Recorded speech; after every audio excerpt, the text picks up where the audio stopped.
আহ, আমরা সবসময় সব ছবি ক্ষেত্রেই বলি যে আমরা অন্যরকম কিছু করার চেষ্টা করেছি, নিশ্চয়ই সবাই অন্যরকম কিছু করার চেষ্টাই করে।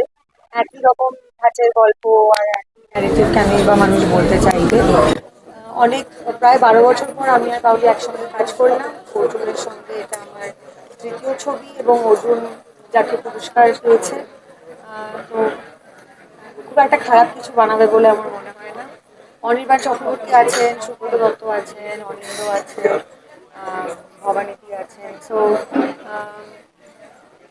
খুবই খুব কঠিন কিছু গভীর কথা হয়তো আমরা আহ, মজার ছলে বলার চেষ্টা করেছি। আহ, মহিলাদের ওপর যে সমাজের চাপিয়ে দেওয়া প্রচুর নিয়ম, সেই নিয়মের কথাও বলা আছে। এবং এই যে একটা সেট, মানে আমরা অনেক রেস্টুরেন্টে গিয়ে আমরা দেখি না যে সেট মেনু আছে, তো আমাদের মেয়েদেরও তো একটা সেট মেনু ধরানো হয় যে তুমি ফর্সা বলে তুমি একটা ভালো বর পাবে। ভালো বর মানে হচ্ছে তার যদি একটা সরকারি চাকরি থাকে, বা সে যদি একটা ফ্ল্যাট কিনতে পারে, সে যদি 2 বছরে একবার বেড়াতে নিয়ে যেতে পারে, সে যদি তোমাকে দুটো বাচ্চা দিতে পারে। যখন বাচ্চা হয় একটি মেয়ের, তখন বর দিচ্ছে, যখন না হয় তখন মেয়েটির দোষ। তো আমরা শুনে আসছি, দেখে আসছি আমাদের চারপাশে সবসময়। তো এই নানান বিষয়গুলো ছবিটার গল্পের মধ্যে আছে। এবং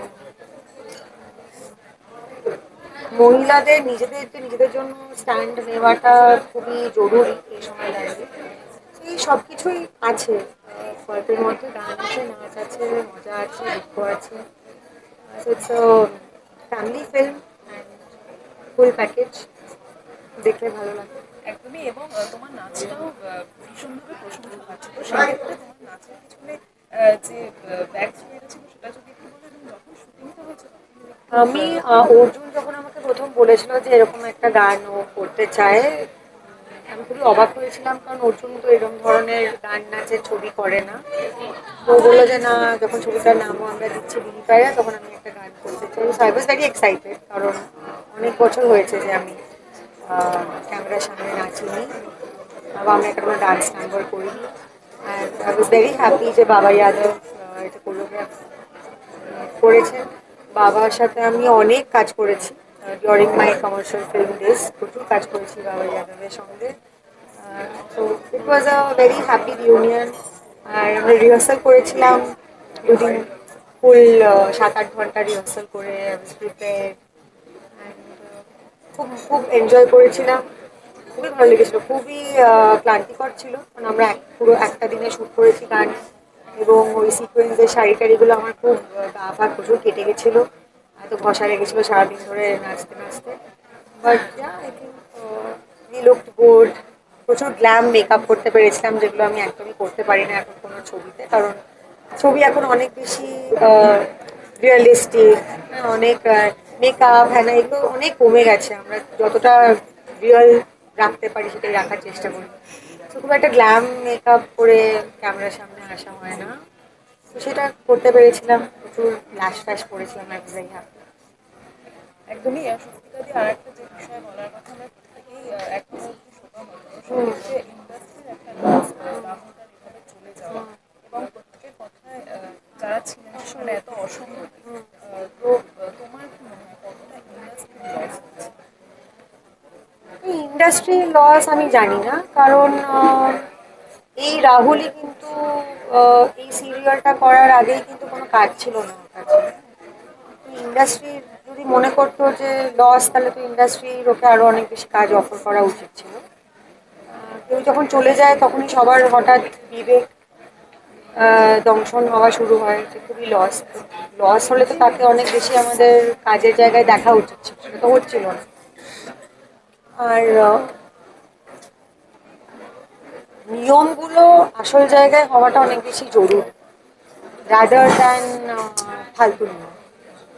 স্বস্তিকারে আর্টিস্ট ফোরাম থেকে যে একটা চিঠি দেওয়া হয়েছে, প্রথমে বলা হয়েছিল এফআইআর করা হবে, তারপরে একটা চিঠি দেওয়া হলো, কিন্তু সেই চিঠিতে আর্টিস্ট ফোরামের কোনো মেম্বার বা কারোর কোনো সই নেই। আমি জানি না, আমাকে তো যোগাযোগ করা হয়নি চিঠিতে সই করার জন্য, তো আমি জানি না। আর টেকনিশিয়ান থেকে একটা মোমবাতি মিছিলের কথা এখন বলা হচ্ছে, এই মোমবাতি মিছিল কি জাস্টিস এনে দিতে পারে? না, একটা মানুষের প্রতি শ্রদ্ধা জানানোর বিষয় হতে পারে।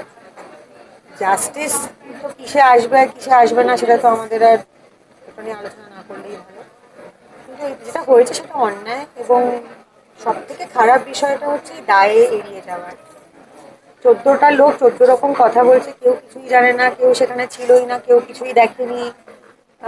একজন অভিনেতা কখনোই তার ডিরেক্টর তাকে না বললে সে তার পাগল নয় যে সে নিজের থেকে হেঁটে সমুদ্রের মধ্যে চলে যাবে। আর ড্রোনটাও কি অভিনেতাই বলেছিল কলকাতা থেকে নিয়ে যাওয়ার জন্য? ড্রোনটাও কি ওড়াতে অভিনেতাই বলেছিল? এটা তো নিশ্চয়ই নয়। আমরা তো সবাই জানি কিভাবে কাজ হয়, বাট সেফটি মেজার্সের বিষয়টা আমাদের ইন্ডাস্ট্রিতে খুবই খুবই উইক। অর্ধেকের বেশি সময় কোনো সেফটি থাকেই না, থাকলেও সেগুলো সেগুলো এমনই সেফটি থাকে যে ওগুলো অ্যাকচুয়ালি কতটা মানুষের ক্ষতি হওয়া থেকে বাঁচাতে পারবে আমি জানি না। কোনোদিনও কোনো অ্যাম্বুলেন্স স্ট্যান্ড বাইতে আছে বা কোনো ডাক্তার স্ট্যান্ড বাইতে আছে। আমি অ্যাকচুয়ালি কোনোদিনও কোনো প্রোডাকশনের একটা ফার্স্ট এড কিট যে আমি চোখে দেখিনি। কলকাতা শহরে আমি আজ অব্দি কোনো প্রোডাকশনের কাছে একটা ফার্স্ট এড কিট আমি দেখি। মানে একটা ক্যালকল লাগলেও প্রোডাকশনের ছেলেরা আনতে যায়, একটা মানে ডাইজিন লাগলেও তখন আনতে যাওয়া হয়। সো আই ডোন্ট নো যে বেসিক একটা মানুষের ব্যান্ডেড হোক বা জর্জারি হোক সেটা থাকে কিনা। কারণ আমার যখন কিছু লেগেছে তখন প্রোডাকশনের কেউ গিয়ে সেটা কিনে নিয়ে এসছে। মানে হ্যাঁ আমি বের করে দিচ্ছি, এরকম কোথাও থেকে বের করে আমি কোনোদিনও কাউকে দিতে দিই। তো আমার মনে হয় that safety situation is very very weak or নেই। আর ওই কারুর একটা চরম ক্ষতি হলে তখন সবার ঘুম ভাঙে, যেটা এখন ভাঙছে, বা এরপর থেকে হয়তো মানুষের আরো অনেক বেশি সচেতন হয়ে যাবে। বা অ্যাকচুয়ালি নাও হতে পারে, কারণ ঘুমটা হয়তো ভেঙেছে, এবার সেটা ওই ঘুম ভাঙার পর সেটা কতক্ষণ মানুষের জেগে থাকবে সেটা আমি জানি না। কারণ আমাদের তো কোনো রকম কোনো ইউনিটি নেই। রিক্সাওয়ালাদের, পাড়ার রিক্সাওয়ালাদেরও ইউনিয়নের একটা ইউনিটি আছে। তাদের একজনের কারোর সঙ্গে অন্যায় হলে বাকি লোকেরা চাক্কা বন্ধ করে রেখে দেয়। আমাদের এখানে আজকে যদি আমি বলি যে না আমি এভাবে কাজ করবো না, আমার জায়গায় এসে আরো 4 জন বলবে যে আমি কাজ করবো। এইটা এইটা না হলে আমরা কেউ গোষ্ঠীবদ্ধ হয়ে যে বলবো যে না আমরা এরকম অমুকের সঙ্গে কাজ করব না, বা আমরা এটা না হলে কাজ করব না, এটা তো হবার নয়। এর আগেও নানান জায়গায় আমরা দেখেছি যে এগুলো হয় না।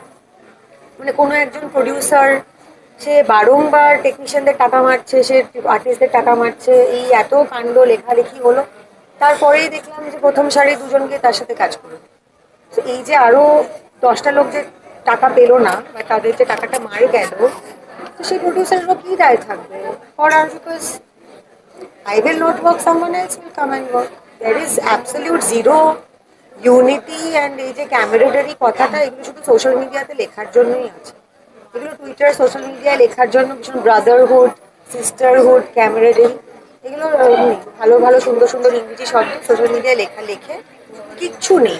আমি যদি আজকে বলি যে না I am putting my foot down, আমি এটা না হলে কাজ করবো না, কালকে সকালবেলা কেউ এসে আমার জায়গাটায় একদম কিচ্ছু লাগবে না বলে কাজটা করবে। So, এই এখন যতদিন ব্যাপারটা নিয়ে আলোচনা হবে তখন সবাই এটা নিয়ে কথা বলবে, তারপরে পুনর্মূষিকও হবে। So I have no hope, it is a hopeless situation.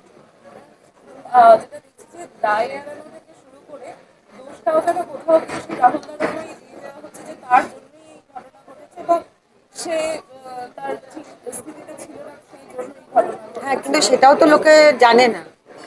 আমি শুনলাম এরকম অনেক প্রশ্ন উঠছে, তখন এই প্রশ্নটা তো উত্তরে তো কেউ কারোর তো ওইটুকুনিও দম নেই যে বলবে যে হ্যাঁ, জোর দিয়ে তো কেউ কিছু বলছে না, কথাগুলো তো মনে হচ্ছে সবাই ভাষায় ভাষায়, হ্যাঁ মানে হাওয়ায় হাওয়ায় বলে যাচ্ছে। সঠিক কেউ তো কিছু বলছে না। আর মৃত মানুষ তো কথা বলতে পারবে না। এখন মানে রাহুলের হয়ে যে এটা হয়নি এটা বলবেটা কি? যারা ওখানে উপস্থিত ছিল তাদের যদি একটু দম থাকে, তারা যদি এসে বলতে পারে যে অ্যাকচুয়ালি এটা হয়েছিল, নাহলে পুলিশ ইনভেস্টিগেট করবে, এটা ছাড়া তো আর কোনো উপায় নেই। কারণ 14টা লোক 14 রকম কথা তো বলতে পারে না। এত রকম ভার্সন আমরা শুনছি প্রথম দিন থেকে। মিথ্যে কথা বললাম না, 14টা লোক 14টা ভার্সন তো সত্যি হতে পারে না, তার মানে কেউ তো নিশ্চয়ই মিথ্যে বলছে। মানে কোনো সম্মানই নেই, কোনো সম্মানই, মানে এটা তো অপমান, অবমাননা, মানে ক্রুয়েলটি, সব কিছু বলা যায় যেটা ঘটছে সেটা নিয়ে। It is extremely extremely unfortunate. আর আমি যে আমার পোস্টেও লিখেছিলাম যে যার গেল তার গেল, বাকি লোকেরা এটা নিয়ে কতদিন কথা বলবে, 1 মাস কথা বলবো, 2 মাস কথা বলবো, সবাই নিজের জীবনে ফেরত ফেরত চলে যাবে। যাদের বাড়ির ছেলে গেল, যাদের বাড়ির বর গেল, যার বাড়ির বাবা গেল, তাদেরকে এটা নিয়ে বাঁচতে হবে। You have to take your own responsibility in this industry. There is no one coming and taking any responsibility for you. Thank